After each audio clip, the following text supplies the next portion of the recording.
नमस्कार दोस्तों, आज मैं आपको तिल चौथ व्रत की कथा सुनाने जा रही हूँ। प्रेम से बोले गणेश भगवान की जय हो, चौथ माता की जय हो।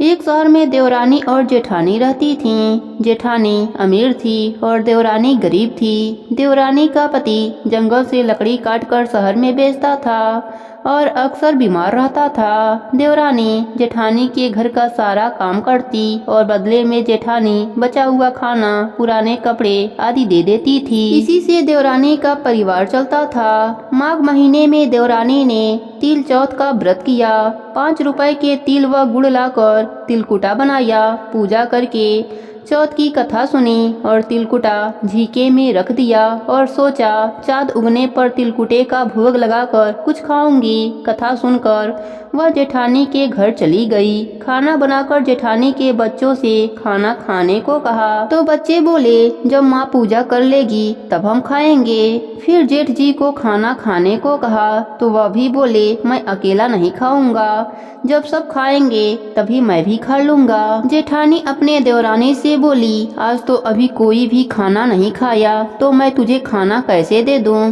तुम सुबह ही बचा हुआ खाना ले जाना। देवरानी के घर पर पति बच्चे सभी आस लगाए बैठे थे कि आज तो त्योहार है, माँ आएगी तो बहुत कुछ खाने को मिलेगा।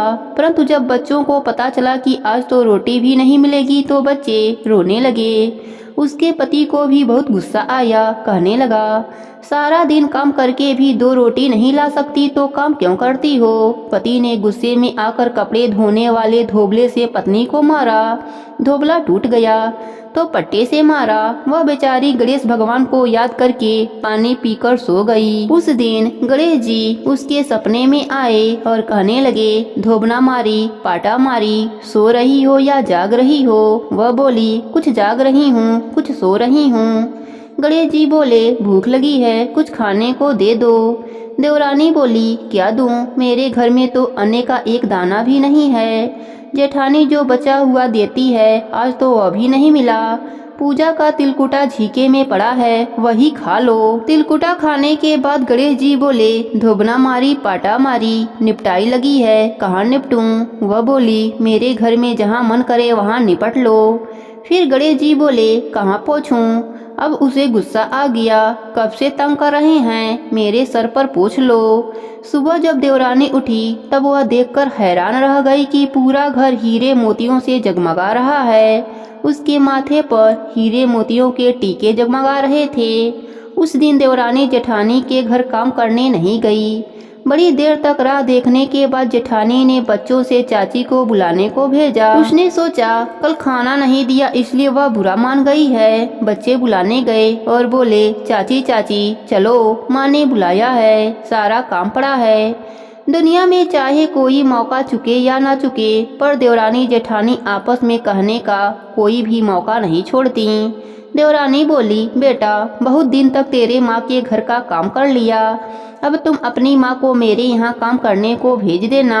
बच्चों ने घर जाकर माँ को बताया कि चाची का घर तो हीरे मोतियों से जगमगा रहा है। जेठानी दौड़ती हुई देवरानी के घर पहुँच गई और पूछा यह सब कैसे हुआ? देवरानी ने उसके साथ जो हुआ वह सब कह डाला। घर लौटकर जेठानी ने अपने पति से कहा आप मुझे धोबने और पाटे से मारो। उसका पति कहा भली मानस, मैं आज तक तुम पर हाथ नहीं उठाया तो तुम्हें धोबने और पाटे से कैसे मार सकता हूँ? वह नहीं मानी और जिद करने लगी। मजबूरन पति को उसे मारना पड़ा। जेठानी ने ढेर सारा घी डालकर चूरमा बनाया और झीके में रखकर सो गई। रात को चौथ विनायक जी सपने में आए और कहने लगे भूख लगी है, क्या खाऊं? जेठानी बोली गणेश जी देवरानी के घर तो आप सूखा तिलकुटा खाया था, मैं तो मेवे डालकर घी का चूरमा बनाकर झीके में रखा है, खा लीजिए। गणेश जी बोले कहाँ निपटूं? जेठानी बोली उसके यहाँ तो टूटी फूटी झोपड़ी थी, मेरे यहाँ तो महल है, जहाँ चाहे निपट लें। फिर गणेश जी पूछे अब पोछू कहाँ? जेठानी बोली उसका तो माथा गंदा था, मैं तो चमेली का तेल लगाई हूँ, मेरे माथे पर पोंछ लीजिए।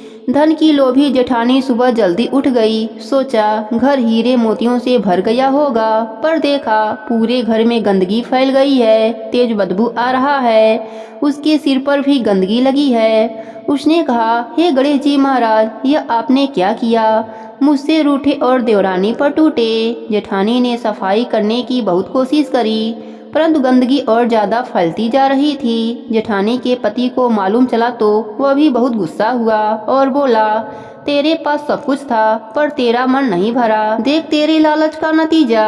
परेशान होकर जेठानी गणेश जी से विनती करने लगी, माफी मांगने लगी।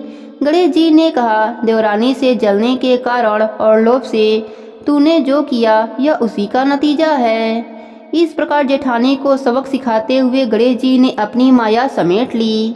हे गणेश जी महाराज, जैसे आपने देवरानी पर कृपा करी वैसे ही सब पर करना। कहानी कहने वाले, सुनने वाले और हुंकारा भरने वाले सब पर अपनी कृपा बनाए रखना। प्रेम से बोले गणेश भगवान की जय हो।